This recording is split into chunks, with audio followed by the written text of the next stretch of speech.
Welcome back. It is truly a bad day for my enemies, and it is my utmost hope that you can see the same. I have been doing a little bit off screen, and when I say a little bit, I mean actually a good bit. I am going to just talk y'all through what that is, and then I'm going to jump right into the time lapse. I'm going to try and keep it brief because what we are doing today is filling this subtle, unassuming building over here, which is going to be our giant panda habitat. Come to think of it, guess the first thing that I'm going to do is check and see if there's any pandas on the market, because currently we have two males, two very good males at that, but we are lacking, sorely lacking, in the females department. So is the market. Pretty consistent problem, actually. There's a lot of male pandas, not a lot of female pandas up and available. But anyway, what I have done, I guess, since the last time that I recorded, which was whenever I completed the Formosan black bear habitat, I might have honestly, I don't remember if all this signage and educational media and stuff like that I've added, I don't remember if I did that on camera last time. I don't think that I did, but I did that. I went ahead and added the railings on the fence, which I think I also hadn't gotten around to last time. But then the main thing is that I moved on to this little area right here. Now, as I've mentioned before in the series, the idea is that this zoo is going to be sorted taxonomically, meaning that, it's sorted by how animals are related to one another. So this is this is the mammals section as a whole. And right now, the only thing that I have complete is the marsupials and the monotremes, which of course is just represented by the platypus in this game. But I've been working on the bears for the entirety of this series as I have been recording. But the bears are part of the greater order Carnivora, which includes, bears, cats, dogs, musteloids, which is like otters and badgers and stuff like that, as well as a bunch of other, it feels weird to call them this, but odds and ends. So like skunks, raccoons, meerkats, all that kind of stuff are all part of the carnivora order.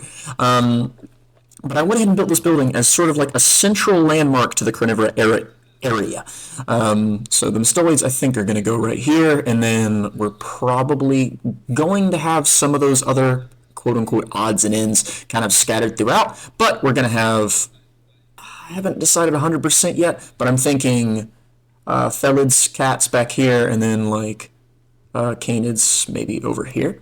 I don't know. I'm really trying to save room because this area is supposed to be for reptiles. But that's neither here nor there. I'm getting ahead of myself. So I built this central area, which has some guest facilities. Basically just like a nice little eatery, information stand, somewhere to get, I think it's energy drinks? No, juice. And then, a restroom. I also have this planter here that I've yet to fill, but really to kind of just fill the space. I made this building with the intention that it kind of be shaped like a little bit like a canine tooth, with just a point. That's kind of one of the distinguishing features of most members of this order. So that was kind of my idea in doing that. But in addition, I'm sure it's been noticed by now, is that there's also a new habitat here. I kind of took my time building this one, so I didn't want to sit down and try and knock it out all in one time lapse. But this is the Himalayan brown bear. If you had to add the signage and whatnot for it. But I do have, educational media and the habitat itself. I literally just finished it prior to recording this video. But yeah, we've got some chunky residents here. Of course, per usual, I swear this has happened to not only in each of the last three habitats, but it's always been the females that are named after, I don't know, just they're named practically. And so, if anybody has any suggestions for what to name this female bear, then drop them down in the comments. But yeah, I guess I'll kind of talk through what I was going for with this habitat. Because they live kind of in the Himalayan foothills, then that was really the vibe that I was going for here. They have a very small space requirement, and I didn't really want to overdo it. Matter of fact, I think I still overdid it even with this small habitat. But if they didn't have such a small space requirement, I might have tried to do something more with like elevation, and really make it look like it's almost in like a mountain valley. Because what these bears do is they'll hibernate during the winter and they'll kind of go up into the mountains, and they'll find like caves and whatnot. And then whenever they're awake, then they will descend into the valleys to forage, and I think like maybe hunt fish. I don't know, but yeah, so I kind of tried to make it almost like a boundary between their place of rest, which is this nice little cave that I put over here, kind of meant to be up in the mountains, even though obviously there's no real change in elevation. And then like a more of like a foraging area where we have some water. We have some natural water as well as the water pipe that I always like to include just out of practicality, as well as this nice little foraging piece of foraging enrichment. And ironically enough, I guess I'm realizing this now, but I put the feeder, like the actual food tray right here. So it might not be, I guess it might not be the most appropriate based on what I just said about them foraging down here in the valley. But I really tried to kind of go all out with a bunch of like low to the ground foliage here to really fill out the habitat. The way that these trees are, they're very kind of, I mean, they're like pine trees, so especially with this Dehurian larch tree, that's a name. Then it's actually, they're obviously pretty like broad all the way around. So I tried to it kind of prevented me from being able to use a ton of trees, especially given how small this habitat is. So I used a lot of plants that were low to the ground to really flesh it out, although it might not be as fleshed out from the air as, say, like this little family of habitats. But yeah, that's kind of, I guess, the gist of this habitat. It does have viewing within that carnivora building, as well as this little gallery that I kind of just poked in from the other side, which is right next to our staff gate. And yeah, I mean, that's pretty much all there is to it. I apologize. I didn't get the build of this one on camera, but like I said, I was really just kind of poking my way through this one leisurely. But I am ready to get started on our giant panda habitat. Hopefully, all in one go here today. It'll probably take a while, but I mean, I hope that y'all enjoy. So, without further ado, I'm just gonna go ahead and let the building begin. All right. So, I will concede the main. I'm not gonna say gimmick. Because I think a gimmick doesn't do it justice here. But the main visual draw of this habitat was always meant to be the pattern on the roof of the building. Now, the guests won't really be able to see it unless they look up when they're inside, which honestly would be pretty cool too. Um, but, as far as somebody, actually just looking at the zoo or watching a YouTube video on its construction, should be concerned, then that's just the awe-inspiring thing. But I really wanted to make the habitat a very well-rounded and well thought out one. So I made this dome huge. It was somewhere between 4,500 and 5,000 square meters. The pandas at their like max group size needed around 3,000, a little bit less actually. And so I just gave myself a lot of leeway to do all sorts of neat stuff. The part I just simply added our guest entrance here, trying to stay consistent. Excuse me. Trying to stay consistent with the roof pattern and stuff, like the whole architectural style. And I also left these gaps in the path. I didn't really, like I said, in order to kind of keep things interesting, I really kind of had this idea to include bamboo along the staff path. I haven't had a ton of opportunity to use a lot of the East Asia themed pieces, so I wanted to leave myself a lot of room just so that I could decorate it where you feel like you're in a place, I guess, that pays proper homage to the beautiful species that's going to be living within this dome. I, of course, had to go with the bamboo path because what else?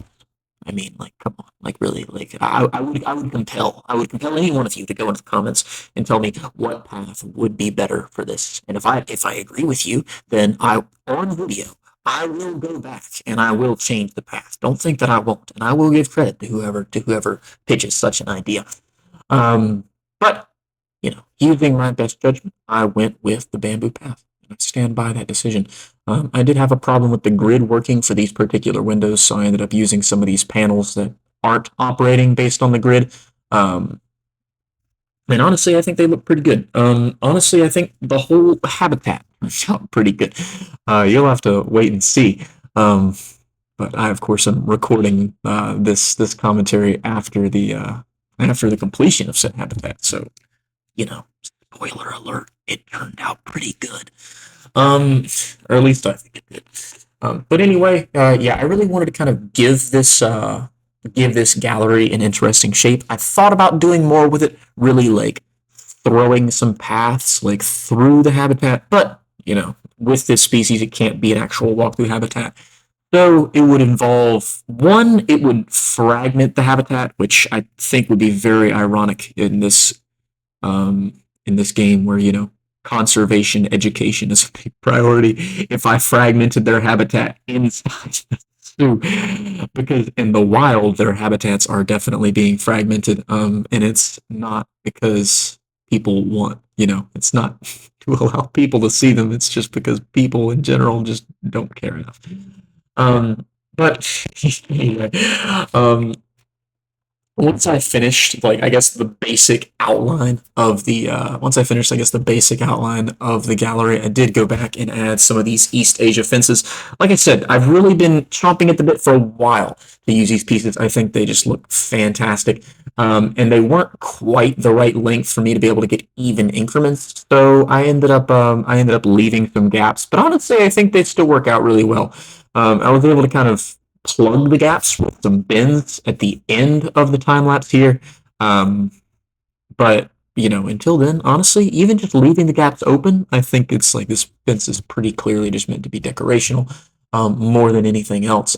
But so I just, like I said, I'm super excited at the opportunity to have used these fences, and you'll see later on, I go back and I fill in the area with the fountain bamboo. I wanted to use the Bengal bamboo originally, but the Bengal bamboo is just so tall, and there is a ceiling on here.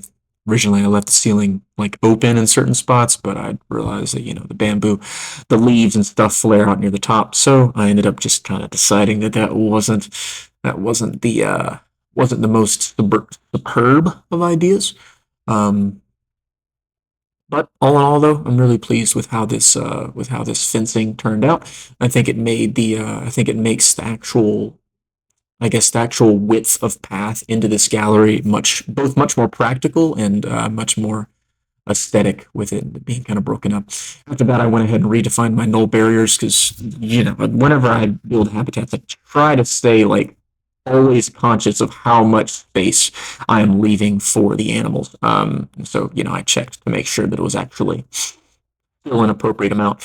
And after that, I decided I had an idea the other day. I'm sure I was in the shower or just doing something unrelated and thinking about this game when I came up with this, in my opinion, very good idea. But I decided I was going to do a 3D facade. Kind of in the back wall of part of this habitat. And if you see me, go on like long pauses, it's because I am navigating away from Planet Zoo and going online to look for source material pictures. But I'll go ahead and spoil it. I really wanted to incorporate the Great Wall of China here. I thought it was a really cool idea. And originally, I was kind of debating which animal I wanted to do it with. I was like, oh, well, the giant panda already has this. The giant panda already has this. I guess this yin yang symbol. Um, so I was thinking no, and I was thinking, oh, maybe the red panda, maybe the Chinese pangolin. But at the end, I thought, there's no more popular symbol of China um, than the giant panda. So I ended up just figuring, I was like, you know what? I'll incorporate both into this lovely little dome. Now, per the several source pictures that I was able to find on the Great Wall of China, believe it or not, it's a pretty well documented structure. Um, then I found a few different like towers, like styles of tower that they have along the wall. I'm not entirely sure about their function, and what they're actually like meant for, because it looked like some of them might have had like posts for archers. Some of them didn't. Some of them looked more or less kind of like what this one that I'm building right now looks like right now. But I went back and added this roof just because I thought this roof added a really distinct look. And of course, there were actually some towers that did have this style of roof. But yeah, I don't know. I was really pleasantly surprised to see to make use of the Twilight pack construction pieces here. Like all of these bricks are from the Twilight pack. You can actually customize the color, which is something that you can't really do in a lot of bricks that look like this. Now they do have like painted bricks and stuff like that, but the painted bricks look very uniform. They don't look as old and distressed as the Twilight bricks. So I was really pleasantly surprised at how I was able to really utilize some pieces here that honestly that it's like most of the time I kind of stick to the theme. It's something that I kind of struggle with. Like I pass up on a lot of opportunities to use good looking shrubbery because it's not it's not found in the region where the animal is and stuff. And honestly, it probably makes some more aesthetically pleasing stuff if I just abandoned the names of things, and exactly what they are a little bit more often. So this was kind of, I guess, a good example of that for me that I haven't been able to do very often. But this part was a huge pain. I'm going to go ahead and say that. By the end of it, there are parts of it that are really ugly. I'm going to go ahead and say that. I'd like to think that the only real ugly parts are the parts on the top of the wall that you're not really going to be able to see. But yeah, there are some ugly portions of this. There are also pieces that have these little notches on top, but they weren't the same style of brick, so I ended up having to go in and make them myself, which I'm not gonna lie, I really wish they had I think castlements, I think is what they're referred to in the game pieces that actually do have them. But I really wish that they had them for these types of pieces, because it would have saved me a tremendous amount of heartache. This video is 3 hours long when it's not sped up, and a lot of that was spent doing some pretty tedious stuff. This being perhaps the most tedious thing, and so, I'm really glad that I'm happy with the way that it looks. Because if I wasn't happy with the way that it looks, then I would be, oh, so incredibly sad. But it turned out great. So I'm not sad. I'm quite happy with the way that it turned out. But I ended up using these little triangular pieces to kind of top them off because that is, I mean, it's maybe not, it doesn't look exactly like that, but they do have those little, like, I guess, little triangular pyramid kind of toppers on the castle mints.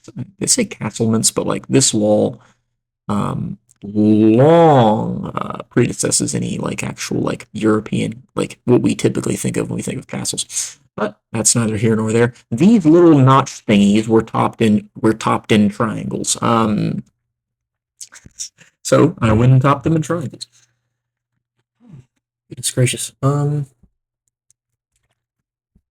also gonna see if I can find some I can find out if I can add the Planet Zoo soundtrack as sort of background music during this portion, because I'm aware that there are going to be portions of these builds, especially the longer ones like this, where I don't necessarily need to be talking. This is just more of the same. I went ahead and redefined the null barriers again, just to make sure that I wasn't really um, constricting myself too much with the livable space for the animals. But after that, it's right back to building onto the wall. And yeah, there's a lot of there's there's a lot of repetition coming up. And I tried very hard to minimize the amount of repetition involved in that, and I was I don't know. I was semi-successful. Like, look, I tried to copy and duplicate, but it's like you can't do that with multiple buildings. So I had to go do it one by one, which honestly probably turned out for the best anyway. So otherwise, it would have been really, really, it probably would have looked really bad. It already kind of looked really bad. Like if you can see here, like the thing's getting really, really bottlenecked. And I didn't worry about it too much just because, it doesn't matter how thick the wall is. I really originally wasn't even planning on making both sides of the wall. I was originally planning on keeping the keeping the sides so close to the side of the building that it wouldn't be necessary. But the way that I placed the towers, I kind of realized that it would make more sense just to do the whole wall, which of course leaves an awkward little gap between the wall of China, the Great Wall, and the wall of the building, which is something that I have yet to resolve. But I don't know. It's something. Maybe I'll go back and play some bamboo back there or something. But it's a pretty narrow space, so I'm not really sure if there's anywhere that I can place bamboo that isn't going to bleed through the outside of the building. And from here on, this is far and away like the worst looking part here. But I figured it's not going to be a part that's going to be like clearly visible, unless you go like looking for it. But yeah, this part is really bad. The elevation, I did a really bad job of keeping the elevation consistent, so it's not super flat. Of course, I've never been on the Great Wall, but I mean, it's they probably did a better job of building their Great Wall than I did building mine. But I mean, theirs actually needs to work. So, well, not anymore. Not anymore. I don't think Mongolia is currently a threat to invade China anymore. But once upon a time, um, yeah, this is honestly just me going through and adding flooring to a wall that's never going to be stood on. Because while I don't really care that much how this thing looks on top, then I would like it to have a top. I don't want you to just kind of, I don't know. I don't want it to just be like, oh, what's over there? And it's like, oh, it's just two walls. Like it looks like it'd be looking like a freaking high school play set. Whereas this one, it looks slightly more professional. But yeah, I mean, I don't know, it's a lot of rinse and repeat. I gotta say that it was huge pain in the ass to do this. Since I have a minute, I'm just going to take some time to talk about pandas. I love pandas.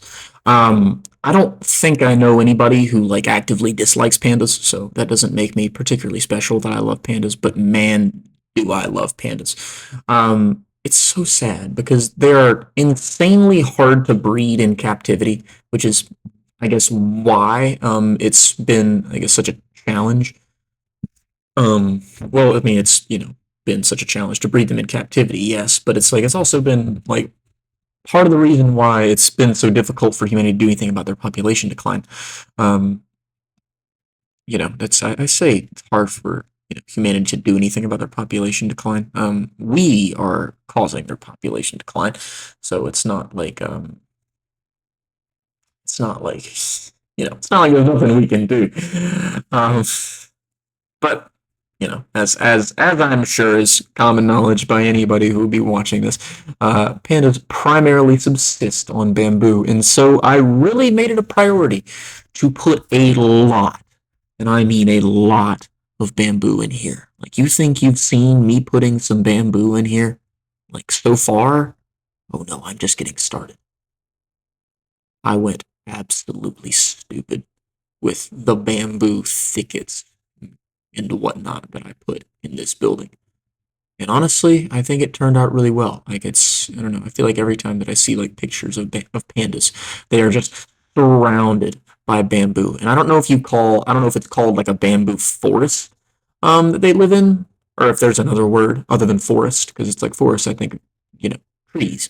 And bamboo is technically a type of grass. I believe it's actually the fastest growing grass in the world. Like, some species of bamboo grows like feet every day, which is just insane to think about. And it actually is very interesting because some companies have actually started to make like toilet paper and paper towels and stuff out of paper made using bamboo, which is something that, goodness gracious, I wish it wasn't so expensive. Honestly, I'm kind of surprised that it is expensive, just given how it grows so quickly. Like, that's the reason why it's become so appealing as like a source of sustainable paper products, because bamboo grows so quickly.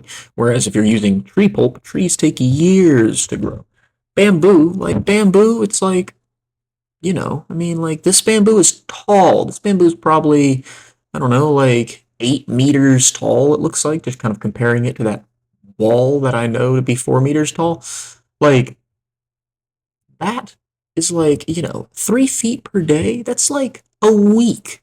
It's like a week of bamboo.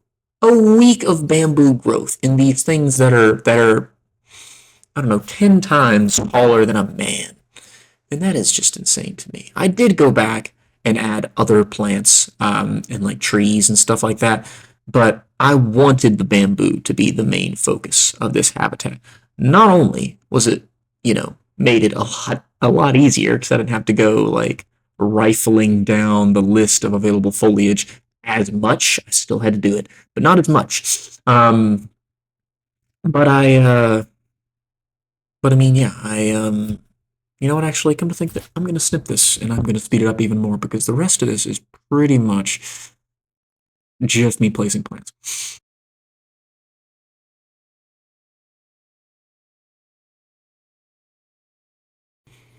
All right, now, upon splitting this up, then I did realize, yeah, it's not exactly fair to say that it is just foliage. But a lot of this is just foliage. Now, I did obviously mix in like the habitat requirements here as well.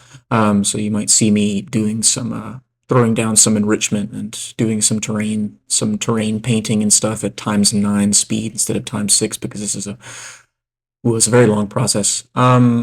But yeah, like I was saying, I really wanted the bamboo to be the focus here. So I kind of went ahead and placed the bamboo before I placed anything else. I didn't want to find myself not having enough room to place as much bamboo as I wanted to. And I had a lot of bamboo. I did also have a different type of feeding platform for the pandas than pretty much. I say pretty much than all of the other bears. All of the bears just use the regular old feeding tray, but they use the arboreal one. And so normally I just covered up with a rock. This one I decided to kind of frame it with rocks. I figured that since it was wood and not just this flat stainless steel, and I thought it would actually work pretty nicely in there, and I do think it does. After having actually having it in the habitat, then I do think it actually does. The pandas do not have a climbing requirement, but they can climb. So I went ahead and just added one small climbing frame near the back. I've looked through and thought about adding some more, but ultimately just decided that that really wasn't that juice wasn't really worth the squeeze. So from there, I just again just continued to go nuts with the foliage. And I gotta say, it took a really long time just because this is a really big habitat. And it is hard to find like an efficient, tried and true method for just going about doing this. So many times throughout this process of me placing down plants, I ended up just stopping and zooming out and being like, all right, surely somewhere around here there has to be like a spot that I missed or something. So you might see that. You might not. Again, we're at times 9 speed, so you might not see those little pauses. But yeah, I often pause just to make sure, and I really tried to hit every spot, especially the edges. I really don't like leaving like exposed edge, so, like the base of the Great Wall, the base of the wall for the actual building itself. I really like to have them all kind of nestled with shrubbery and undergrowth and stuff like that. So a lot of that is that's a lot of times whenever I was looking and seeing like, did I miss a spot? Then the first spots that I would check would be along the walls here, and I went back and kind of like bit by bit, and I kept kind of finding myself coming back to the outer wall of the building to make sure that they had adequate coverage. I also found myself accidentally zooming out past the roof like a lot, and I'm not gonna lie, it kind of sucked. Like the number of times, because it's like this game, it's like it allows you to zoom out through surfaces. It's not allow you to zoom in through surfaces. You have to like zoom in where there is no roof and then pan through the wall. I do that a lot, which was really annoying. Can't lie. I kind of thought to myself at one point, I was like, can I just move the roof? And I realized that yeah, I probably could move the roof. Well, actually, no, I don't think I can. Not without like splitting it off of the walls, which is just would take far longer to both do and undo than it would be to just, you know, deal with the problem without destroying the building. But yeah, we are about to add our pandas. We're about to return to times six speed, and I'm gonna kind of continue working with the foliage a little bit, but I'm also making some terrain brushes and stuff. Like the pandas needed more soil, and I'm like, aye aye. So I went ahead and painted with more soil just to get their terrain requirements down, and I'm not gonna lie, I just spent some time watching him. I can't lie, that guy just sprinted across the habitat as soon as I put him in. But then I kind of just circled back to the gallery. I started filling in these gaps with these bins, like I said I was going to do. At this point, at this time, I really hate that there's not like themed recycling bins. That would have been a really nice time to have them. Added in a nice little security camera, a do not disturb sign, as well as some benches around the outside. And let me tell you, there's, like I said, there's a lot of like the East Asia pieces are really cool here, and I just really enjoyed kind of making use of them. And then from there, what did I do from here? What am I doing now? Ah, yes. See, it's like I don't know. It's weird. It's like if you have corners, like if you have a convex corner right next to a concave corner, then it makes it kind of difficult in this game to like make them connect properly. So it made these weird little like corner gaps that I ended up just kind of patching with these new world columns. And I think that they get the job done. I was looking for like something Eastern Asian, but I just couldn't find anything that I particularly liked to fill that gap. I also really just tried to decorate this. I mean, honestly, though, it's like the panda is well represented in this game in terms of like specific decoration. I haven't looked for any panda based signs, but these statues are freaking adorable. I love these they're not little, these big wooden panda statues. I ended up just using this little semicircle like base, and I just sunk them into the ground, and I just sat our big wooden panda friends up there, sat them on both sides. And I think I ended up actually going back and kind of using the rope, the like rope barrier or whatever to make sure the guests don't actually like walk through them like I know that they would otherwise try to do. Then I just went ahead and added in our media, including an animal talk point. I will go back and add a tour point as well. I have not done that yet. I'm not sure if I've added tour points on any of the bear habitats, and I'm probably just going to make it a single tour. So I figured I would add all of those at once near the end. I'll probably be doing that off screen before I record the next episode. But of course, I wanted to include like one of these conservation boards. I kind of toyed with the idea of a lot of the different subjects.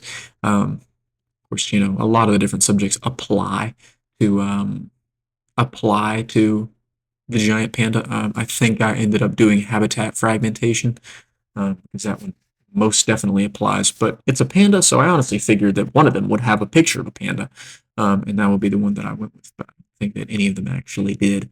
Um, then I just ended up putting in one more of our friendly little wooden panda statues with some alpine kind of nestled around the base. And then from there, honestly, well, let's see here. It looks like we still have a few seconds left of time lapse, and I'm actually trying to remember. Ah, yes, the old donation box. Yeah, I tried to match it to the bamboo. I thought about matching it to the uh to the panda, but I mean, a black and white with that pattern absolutely just would have looked like a zebra.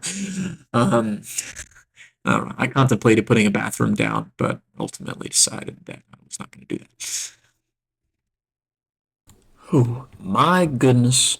And 3 hours later, here we are. I'm not gonna lie, I am pretty pleased with how this habitat turned out. Of course, anybody tuning in, I would love to hear your thoughts in the comments below. I would love to hear your thoughts on how the habitat may be improved. Specifically, I guess the main thing that I'm thinking is this here gallery. Now, I really like what I've done with the gallery so far, but I will say that it's feeling like it could maybe benefit from some more stuff. I will be adding excuse me. I will be adding a tour point here, but aside from that, as well as power, so that this actually works. But my goodness, the biggest habitat. I'm gonna say the biggest of the zoo for sure is finished, and I gotta say I am quite happy with the outcome. Oh, of course, facilities without power, that's no secret to me. How do you like it, sir? That's a handsome bear. His name is Hop, which I love that, by the way. Like, I just, it's like, for some reason, all of my male animals actually have real names, and all the female ones have names that are just made up for, like, practical purposes. Like, I don't know, are any of my female pandas in here? Yes. Okay, never mind. Yingtai. Well, actually, I think I did get her from Franchise Zoo. But anyway, yeah, we are just fresh habitat pulled right off the stove. I'm a little bit brain dead, so forgive me if this commentary is less than overly insightful. But that being said, this is the entirety of the bear section, and I'm just going to take a minute to, I guess, give a quick tour as sort of a send-off for the final addition to our bear section. We still have some periphery things to add, like the signage for both the panda and the Himalayan brown bear, as well as probably going to add a bunch of bamboo around the outside of this. But I'll give you a quick tour. I'm extremely happy with how this section of the zoo turned out, and I gotta say I've enjoyed it tremendously, but I'm also very excited to move on. I think that the next thing that I'm going to be doing is a quick, I say quick, relative to the bear section, it's going to be quick, but mustelids or musteloids building. That's probably going to be right here. It'll probably be home to the giant river otter, the Asian small-clawed otter, and the wolverine. But anyway, on with our little tour of the bear habitats. I will give said tour in the order of which the habitats were constructed. So we're starting off right here at the old grizzly bear. I also did add this nice little guest facility around here.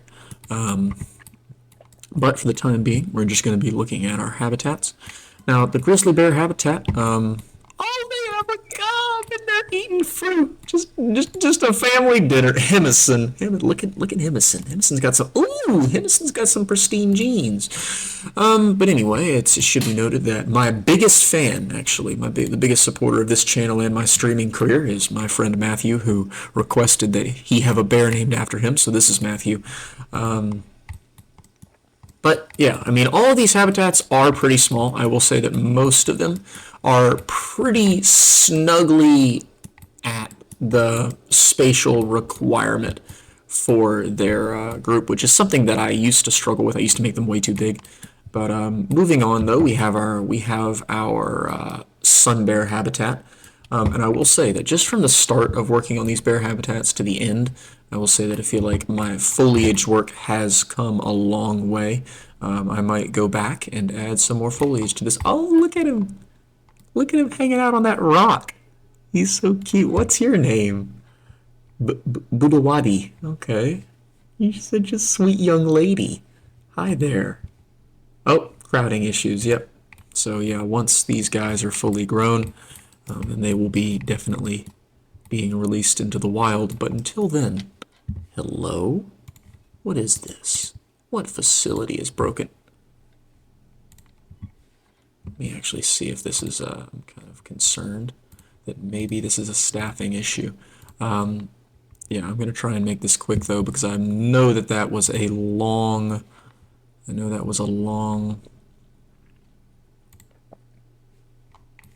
Yeah, no, there's a mechanic sign. Yeah, I know that was a long time lapse, so I am gonna try to burn through this part real quick. But but yeah, this is the sun bear habitat. This is the first time that I really started to mess around with the idea of circular building construction. Obviously, this isn't exactly a circle, but I'm sure it takes no geometrist to see the circles here. But after that, I moved on to the sloth bear habitat, which I want to say, well, it wasn't my smallest bear habitat, but it was one of them. And honestly, once I started working on the sloth bear habitat, I kind of just decided that these three were going to kind of be a little family of habitats. They're all directly connected. They all have the easiest and quickest access to the backstage area here for the staff. And then we have our Formosan black bear. And I got to say that these habitats are, I don't know, there's nothing that's insanely cool or unique about them in this man's opinion, but I think that they play really well together. I think that they look great alongside one another. I think that it makes for a really nice core to the bear, I guess the bear den, the bear cave, you know. And after that, this is something that I just finished earlier today, is the Himalayan brown bear habitat, and this is another one that I'm pretty happy with. There's a lot of poop right there. My word. But yeah, these guys, I will admit, I was thinking about taking a pass on them, but I really think they're gonna be a nice way for me to earn some conservation credits. You know, that's kind of my main motivation in getting them, and I figured, you know, might as well, because this habitat is like not too big for them, but it's pretty comfortably big enough. Like they do not have a very big space requirement. Whew. And last but not least, the culmination of my efforts here in the bear section. I'm just gonna walk right in. So let's see here. But yeah, if you've watched the video up until this point and you've seen this habitat in its construction, aside from the overall dome, but I really wanted to make this habitat something special because it's really is a special animal. It's an animal that's extremely popular, and also while their space requirement isn't insane, then they do live in pretty large groups, so it resulted in a pretty big habitat. But yeah, I mean, and honestly, with that, I might just have to go ahead and call it on this episode. Y'all, please let me know what y'all thought of, you know, this habitat and the other bear habitats, and really the section as a whole. Or yeah, I don't know. But once again, I would like to put out a friendly reminder that we are looking for names for both a sloth bear. They say both a sloth bear, a Formosan black bear, and a Himalayan brown bear. They are all females. I don't, again, it's a strange coincidence, but I'm actually going to come here and rename this male sloth bear Baloo, because I realized that, well, one, my friend Cody has a dog named Baloo, and two, Baloo from the Jungle Book actually is a sloth bear, which is something that I did not know until I looked it up like a few days ago. But with that, I thank you for watching. I would encourage you to like and subscribe. I would greatly appreciate it if you did. And with that, I will see you in the next one. Bye-bye.